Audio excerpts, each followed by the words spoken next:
Bonjour à toutes et à tous, vous écoutez On en parle à Taïwan, animé cette semaine par Lisa Dufaux, Florian Day et François-Xavier Boulet, avec 3 sujets bien sûr qui ont marqué l'actualité de toute la semaine, à commencer par...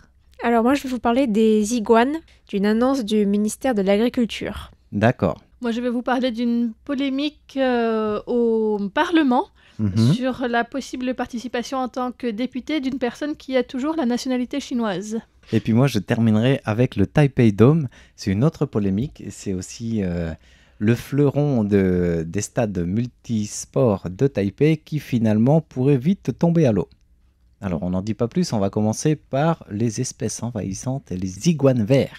Tout à fait, donc les iguanes verts sont une espèce envahissante qui pose beaucoup de problèmes aux agriculteurs dans le sud de Taïwan. C'est une espèce de reptile originaire d'Amérique du Sud et d'Amérique centrale qui est apparue pour la première fois dans le comté de Pingdong, dans le sud de Taïwan, il y a une dizaine d'années, avant de se répandre rapidement dans la quasi-totalité du sud de l'île principale de Taïwan.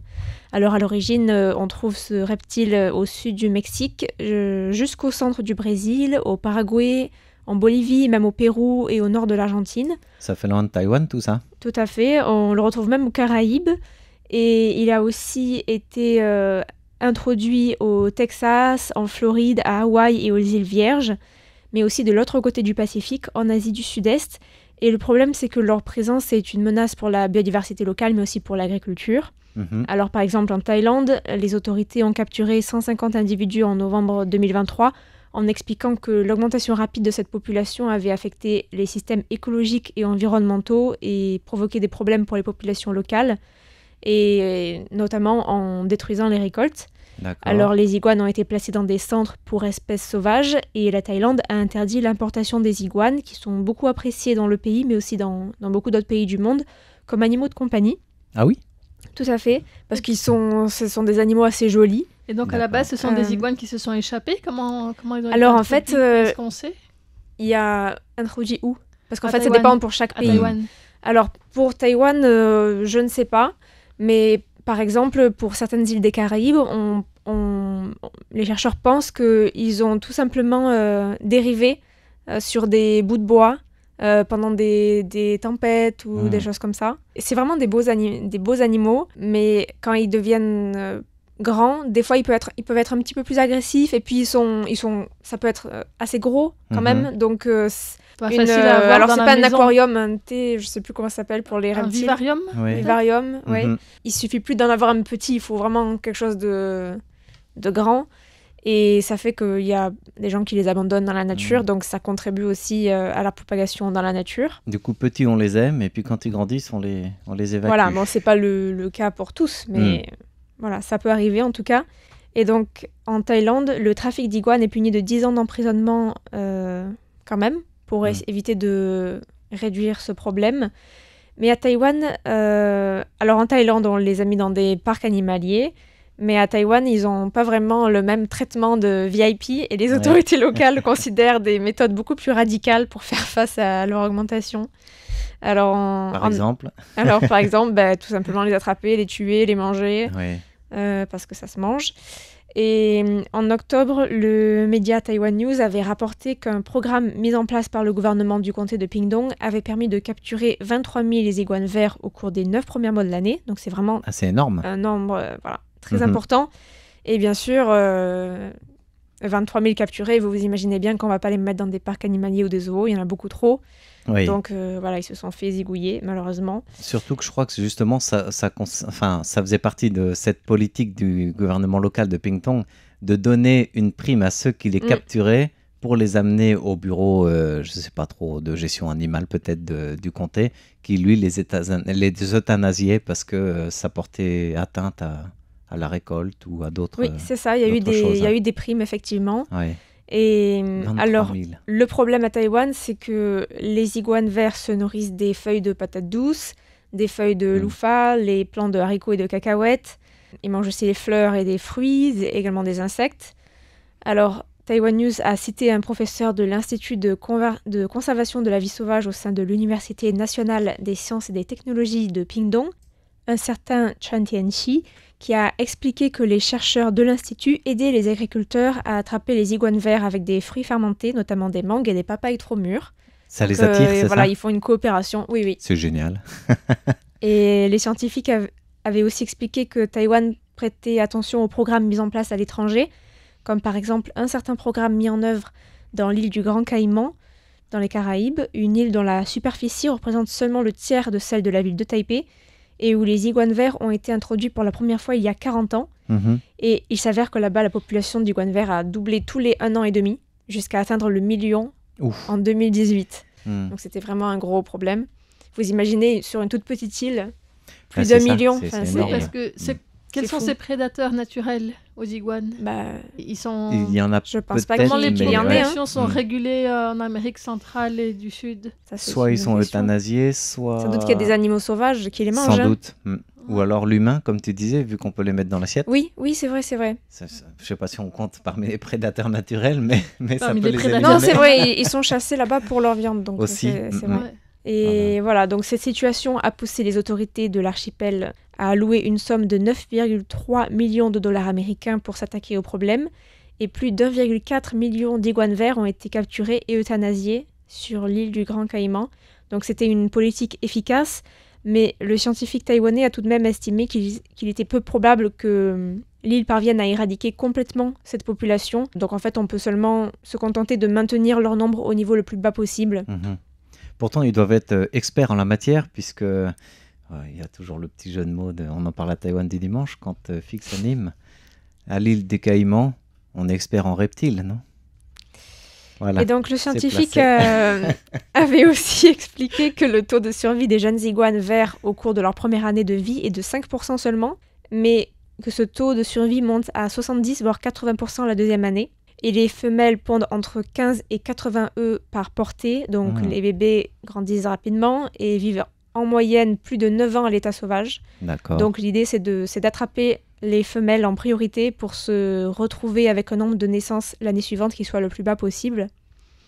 Chan avait aussi suggéré que la population soit plus impliquée dans cette politique, que le grand public soit par exemple encouragé à indiquer les lieux où ils ont aperçu des iguanes verts afin d'avoir plus de données et d'augmenter l'efficacité de ces campagnes d'éradication. Et comme tu dis, il y a aussi le système des primes. Voilà, pour limiter l'impact des iguanes sur les cultures, mais aussi sur les espèces locales. Et cette semaine, le ministère de l'Agriculture a annoncé qu'il comptait permettre l'utilisation d'armes à feu pour réduire la population des iguanes verts, qu'il estime à 200 000 à Taïwan, donc c'est déjà pas mal. Alors, c'est pas n'importe qui peut aller, qui peut prendre sa carabine et aller shooter des iguanes verts. C'est le personnel du ministère. Verts, et l'arme à feu doit être, j'imagine aussi, d'un petit calibre. Oui, alors ce sont des membres du personnel qui sont formés pour ça. D'accord. Et qui ensuite vont à la chasse aux iguanes. Alors le ministre de l'Agriculture taïwanais, Chan Jun-ji, était interrogé par les députés au Parlement cette semaine. Et le député du DPP, Lai Rui-long, s'est par exemple dit inquiet de la propagation rapide des iguanes à Kaohsiung, Pingdong, Tainan et même Jiayi, évoquant notamment les dommages faits aux rizières et aux champs de haricots.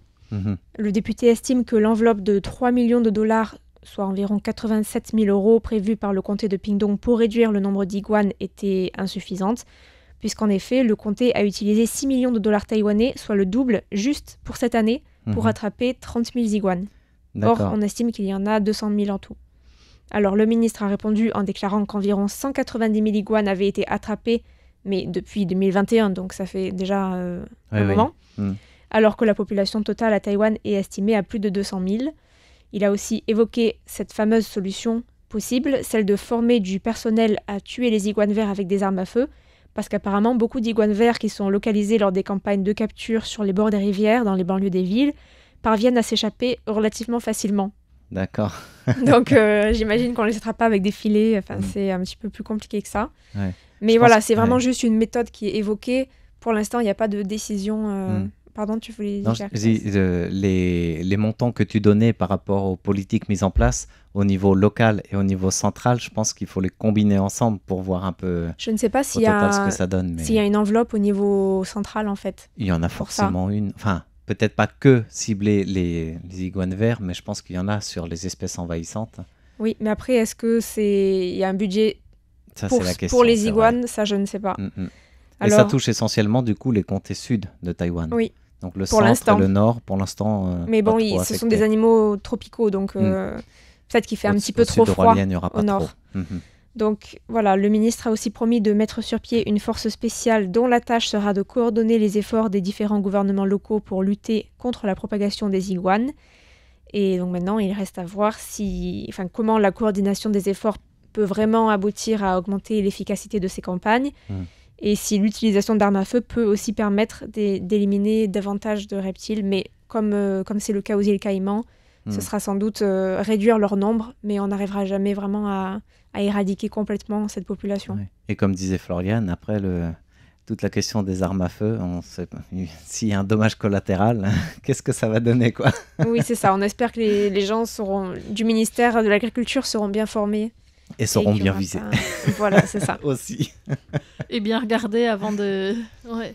Ouais, qu'il y a parce que autour, ça pose quoi. plein de problèmes. Rien que la question de l'élimination des iguanes verts, on voit les associations de défense de la vie, des animaux sauvages, qui s'insurgent à chaque fois qu'il y a une politique qui vient à vouloir justement réduire ces populations d'animaux sauvages en disant il faut aussi les protéger, respecter leur vie. Après, je pense que les associations de protection de la nature, des animaux sauvages, elles sont assez d'accord avec les politiques qui visent à protéger les espèces locales. C'est ça qu'il faut voir. Donc, Voilà. ça, je pense que c'est moins un problème. Si c'est une espèce envahissante, c'est oui. moins un problème. Oui, Ok. là, on ne parle pas d'une espèce en danger. Donc, Non. mais ça reste quand même un problème éthique aussi de comment est-ce qu'on traite les animaux. Voilà. Et comment ils vont être euthanasiés ou dégommés. Parce que si c'est arme à feu, ce sera ça. Hein. Oui, c'est pas le plus élégant. Mais bon, on fait C'est sûr. difficilement dans l'élégance quand on parle de contrôle des populations envahissantes d'iguanes. En même temps, c'est un dossier à suivre et on ne sera pas sans en reparler. Et dans la série Dossier à suivre, eh bien, il y en a un autre, puisque la ministre de l'Intérieur, Liu Shifang, a été interrogée mercredi au Parlement par rapport à la potentielle investiture d'une d'une députée qui fait partie du Parti du peuple taïwanais, donc le TPP. En fait, elle n'est pas députée actuellement, mais... Elle pourrait être candidate. Elle était candidate aux dernières élections, elle était 15e sur la liste du TPP, donc des députés qui étaient élus au niveau national. Et le TPP avait annoncé au début que ces députés seraient en fonction pendant 2 ans, et puis qu'il y aurait une rotation, et donc les députés numéro 9 à 16 de la liste prendraient leur fonction pour les 2 années suivantes. Ce qui est vraiment inédit, ça s'est jamais vu à Taïwan, ça. Hein. Parce que donc ils ont eu 8 sièges. Donc les 8 premiers normalement sont élus pour un mandat de 4 ans. Les 8 premiers sont déjà en fonction depuis bientôt 1 an. Ouais. Et du coup, au bout de 2 ans, ils laisseraient leur place aux places 9 suivant. à 16. Voilà. Et comme il n'y a pas de législation à Taïwan pour indiquer... encadrer ça, ouais.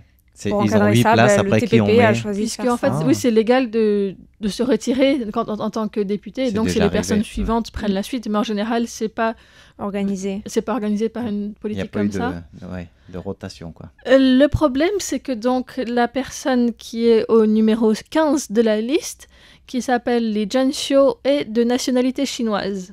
Comment peut-elle être sur la liste ? Et taïwanaise. Elle est les deux, je crois. Alors, elle est aussi taïwanaise, c'est ça. Donc, en fait, voilà, d'abord, il y a... Voilà, la question qui était posée mercredi, c'est à la ministre de l'Intérieur, Liu Shifang, c'est est-ce que cette personne-là est éligible pour être députée, en fait. Donc, c'est une question qui était posée par Li Boyan, député du DPP. Et c'est une question qui est assez difficile. Donc, la loi sur la nationalité indique que les personnes qui possèdent la nationalité ou la citoyenneté d'un autre pays doivent y renoncer avant d'exercer une fonction publique, en tout cas de ce niveau-là.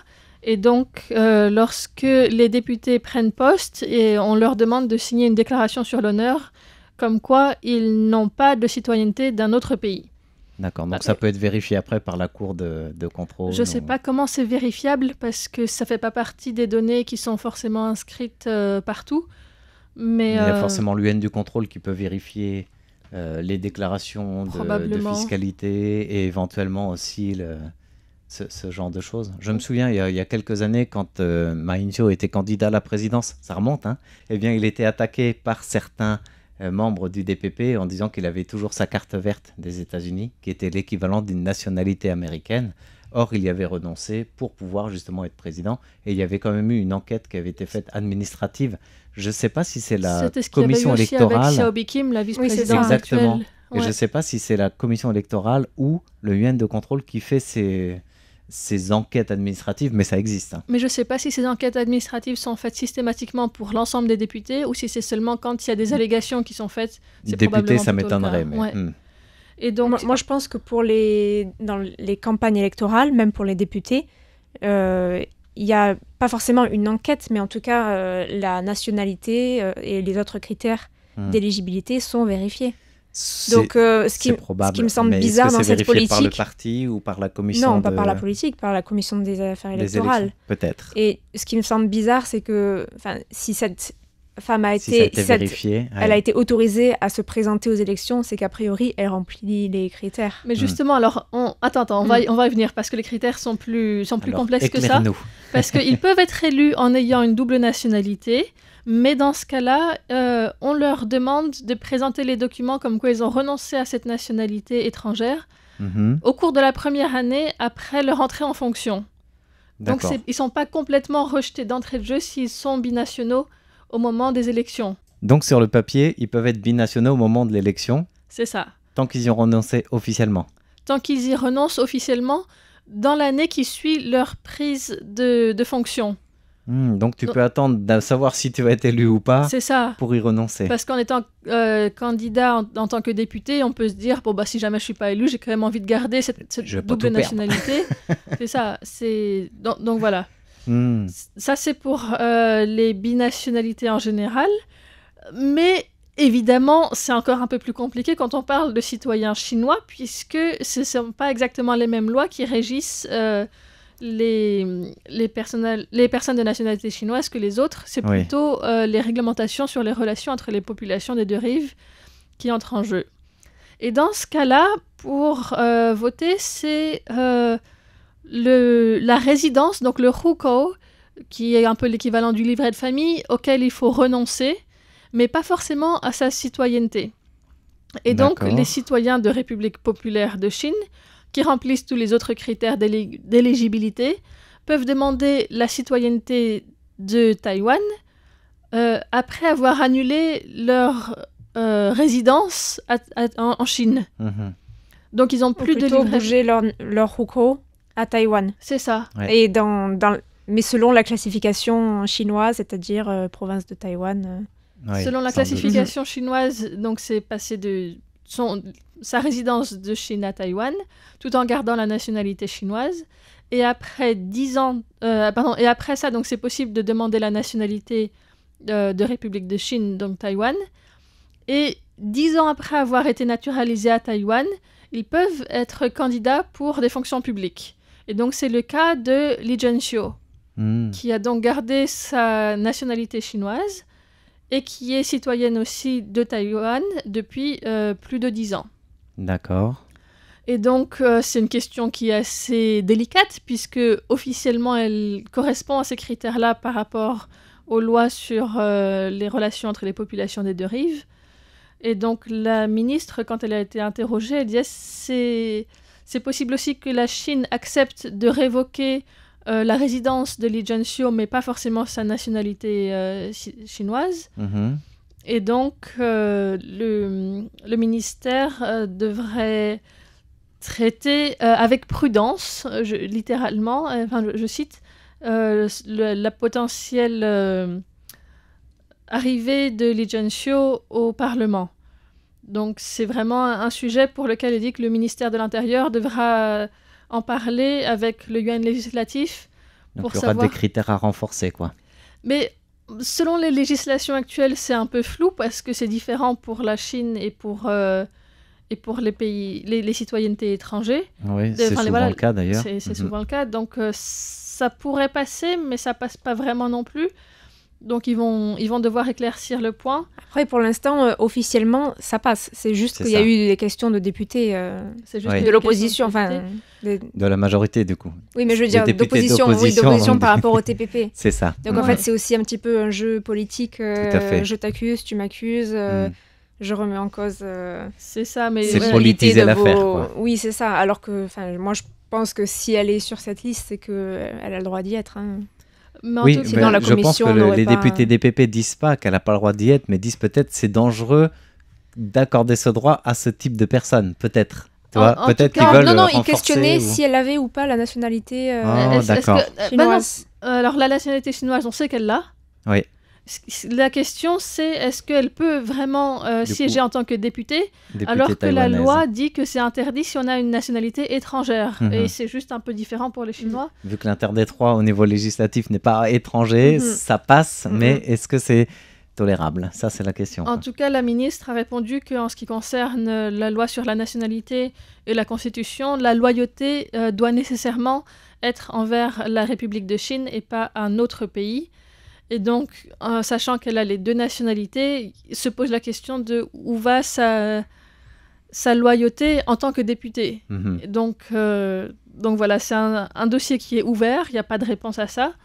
Il y a eu un seul précédent, mais c'était le cas d'un député, Li Ching-an, qui avait, de qui on a dit qu'il avait la nationalité américaine et pas chinoise. Et donc, ce député s'est retiré de son plein gré, mais il était déjà en fonction. Ça remontait à quand, ça 2008-2009. D'accord. Et puis plus tard, la Commission centrale des élections a révoqué son statut de personne élue. Donc voilà, ça c'est un précédent qu'il y a eu, mais il n'y avait pas ce doute si c'est la nationalité chinoise, est-ce que c'est une autre nationalité ou pas, voilà. Donc c'est compliqué, comme souvent entre Taïwan et la Chine. Oui. Et on attend la suite. Mais donc il y a jusqu'à début 2026 pour se décider, pour éclaircir un petit peu ce cas-là, puisque le changement prévu, la rotation prévue des députés du TPP serait pour début 2026. D'accord, donc un dossier à prendre avec des pincettes, tout comme celui du Taipei Dome. Alors c'est complètement différent comme sujet. C'est aussi un sujet qui date... il date oui et non, parce qu'il revient à l'actualité jour après jour. Mais c'est vrai que le Taipei Dome, ça remonte à 32 ans le projet. Il a été officiellement inauguré l'année dernière en grande pompe pour la phase d'essai, avec des jauges de public progressive pour pouvoir atteindre sa grande capacité avec la grand-messe qui devait être célébrée cette semaine au Taipei Dome, c'est-à-dire l'inauguration du premier 12, c'est-à-dire en fait la Coupe du Monde de baseball, si on veut simplifier, quoi, où Taïwan accueille le groupe D, donc le groupe B, pardon, il y a deux groupes, une phase A et une phase B, et les 6 équipes du groupe B jouent à Taïwan leur phase finale. Donc c'est une grande nouvelle au niveau sportif pour Taïwan, sachant que le baseball, c'est quand même le sport national. Mais le Taipei Dome est-il à hauteur de l'événement, sachant qu'il prend l'eau depuis qu'il a été inauguré? Donc ça fait 1 an qu'il y a des problèmes de fuite à répétition. Alors si on en parle aujourd'hui, c'est justement, j'avais envie de titrer cette petite chronique, est-ce qu'il ne faudra pas transformer le Taipei Dome en grande piscine municipale? Parce que de fait, c'est toujours des flaques qu'il y a un peu partout. Et qu'est-ce qui se passe? Eh bien, on ne va pas revenir sur toute sa construction, on le sait, ça remonte à il y a 32 ans, mais dans le détail, depuis l'inauguration le 4 décembre dernier pour les premiers matchs, à chaque fois, il y a eu, dès qu'il pleut, des fuites. Jamais au même endroit, mais toujours dans les gradins. Comme dans mon appartement. Voilà. Sauf que le problème du Taipei Dome, c'est que dans le contrat, le constructeur, qui est Far Glory, doit normalement prendre en charge le fonctionnement normal, donc sans fuite, parce que le Taipei Dome a un toit. Or, c'est pas quelques comme ton gouttes. Appartement. Voilà, c'est pas que quelques gouttes. C'est vraiment, quand il pleut beaucoup, ça fait vraiment des mini-piscines et des grosses flaques, au point que y a certains spectateurs qui ont dû quitter carrément toute la zone du gradin qui était littéralement inondée. Wow. Sans parler d'autres problèmes de gestion, du fonctionnement du Taipei Dome. Oui, alors que c'est flambant neuf. C'est ça. C'est un peu embarrassant. Et exactement. sachant que Far Glory a mis un petit peu le paquet pour que ça puisse être ouvert en grande pompe, et finalement, il doit payer, c'était la news de cette semaine, 1 200 000 $ taïwanais d'amende, c'est 36 000 € de pénalité, parce qu'il n'a pas rempli les termes du contrat, c'est-à-dire porter des améliorations nécessaires suite aux premières fuites. Des fuites, ça peut arriver, des problèmes de gestion, ça peut arriver, mais normalement, vu que tu es encore en phase... Ça doit être résolu très rapidement. C'est ça, tu es en phase de test, d'évaluation, donc tu règles le problème. Or, ils ont réglé le problème à un endroit, ça a commencé à fuir un autre dès la prochaine grosse pluie, quoi. Alors, ça ne prend pas en compte ces évaluations, les typhons, parce que ça, c'est vraiment une situation, entre guillemets, extraordinaire. Mais dès qu'il pleut, et qu'il pleut beaucoup, le Taipei Dome prend l'eau. Comme il le prend très régulièrement. C'est ça, il a plu toute l'année. Donc Et vu que ça fait 1 an que Far Glory n'arrive pas à vraiment apporter les améliorations à attente, la mairie de Taipei a décidé de les mettre à l'amende dans les termes du contrat, c'est-à-dire 100 000 $ taïwanais par jour, par jour de problème, tant que les améliorations ne sont pas menées durablement. Et on arrive à un total de 36 000 €. Donc 100 000 €, c'est quoi ? C'est 3 000 € environ d'amende journalière. Donc c'est énorme. C'est que les jours où il pleut ou c'est tous les jours tant que c'est tous les jours tant que c'est pas réparé. Ouais, c'est ça. Du coup, là, ils sont déjà, vu que c'est rétroactif, en fait, ils avaient déjà eu une amende au 31 octobre lors de l'évaluation finale, avant justement l'inauguration des grands matchs du 1er 12. Ils ont eu cette évaluation finale du 31 octobre en disant on met une amende avec sursis. Donc, s'il n'y a plus de problème, que tout est réglé, il n'y a pas l'amende.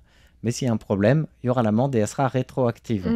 Or, il a plu la veille du match d'ouverture Taïwan-Corée du Sud, ce qui est pourtant les frères ennemis en matière de baseball. Pour la petite histoire, Taïwan a gagné 6-3. Voilà, ça c'était une belle entrée en matière. Donc c'est plutôt la Corée qui a pris l'eau que le Taipei Dome, pour une fois.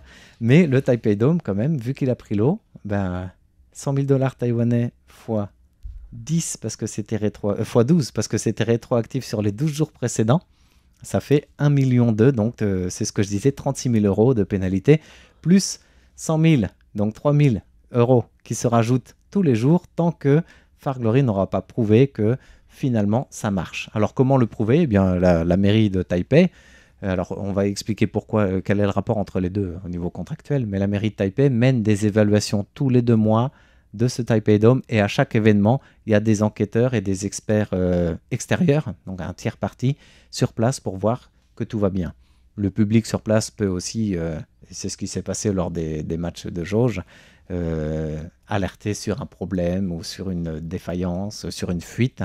Et pour l'instant, le Far Glory est un peu mal en point, même si le responsable des relations publiques du groupe, Xia Zhuxian, a rappelé que le groupe a déjà apporté les améliorations qui avaient été demandées dans le contrat, mais qu'il était prêt à faire un peu mieux. Le public espère beaucoup mieux parce qu'il n'est pas là pour prendre l'eau, quoi. Voilà. Donc ça, c'est un petit peu le sujet du jour.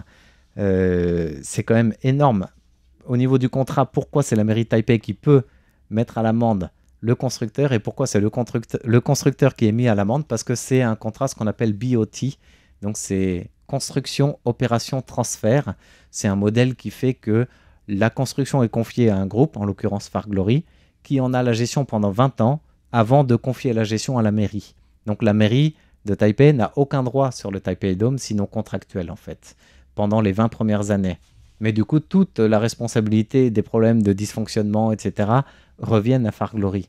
Et c'est ce qui fait aussi que dès qu'il y a un événement, un concert ou alors un match, Far Glory a aussi la main mise sur les droits de vente, etc. pendant 20 ans parce que c'est lui qui gère.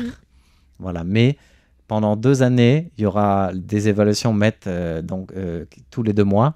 Et si pendant 2 années de suite, Far Glory n'atteint pas la note de 70 sur 100, c'est-à-dire que c'est un mauvais élève quand on est à l'école, eh bien, il pourra tout simplement être résilié du contrat et se voir retirer le droit de gestion du Taipei Dome, qui est pourtant son bébé depuis 30 ans. Eh bien, Far Glory porte bien son nom parce que sa gloire devient un peu lointaine. C'est vrai. En tout cas, sur ce dossier. Ouais.